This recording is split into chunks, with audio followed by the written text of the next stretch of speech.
இன்னைக்கு நம்ம கூட இருக்கிறது வந்து பிரார்த்தனா. அவங்க கிடைக்க மாட்டாங்களான்னு எல்லா பசங்களும் பண்ணாங்க பிரார்த்தனா. கோவம் வரா மாதிரி காமெடி பண்ணதான் உனக்கு பல தடவை சொல்லியிருக்கிறேன். கரெக்டா சொல்லிட்டேன்ல. பீப்புள் பயங்கரமா வந்து உங்களை இப்போ செலிப்ரேட் பண்ணிட்டு இருக்காங்க. ஸோ உங்களுக்கு எப்படி இருக்கு? ரொம்ப ஹாப்பியாக இருக்குது கண்டிப்பாக. அதுதான் சொல்லணும். அதுக்கும் மேலே வார்த்தை இருந்தால் அதுவும் நான் அப்ளை பண்ணுவேன். ஏன்னா ஒரு பார்க்கிங்க்கு அப்புறம் 2 years கேப். ஸோ எனக்கு அதுக்கப்புறம் அந்த இதுவே நான் பார்க்கல.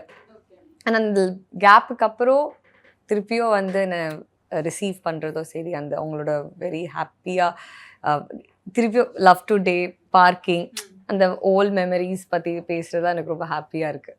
அண்ட் இந்த படத்தை வந்து பொறுத்த வரைக்கும் பொங்கல் ஹிட்டே இந்த படம் தான். அந்த மாதிரி வாய்ஸ் கொஞ்சம் கரகரன்னு இருக்கு. எனக்கு கோல்டு ஸ்வீட்டா தான் இருக்கு. நல்லா காக்கா பொடி என்ன பிடிச்சாலும் அங்க ஒண்ணும் மசிய போறதில்ல. மஹல்லா ஜமாத் மாநில மாநாடு கும்பகோணம். சிறப்புரை முதல்வர் மு.க. ஸ்டாலின். நாள் 28 ஜனவரி 2026. நேரம் மாலை 4 மணி.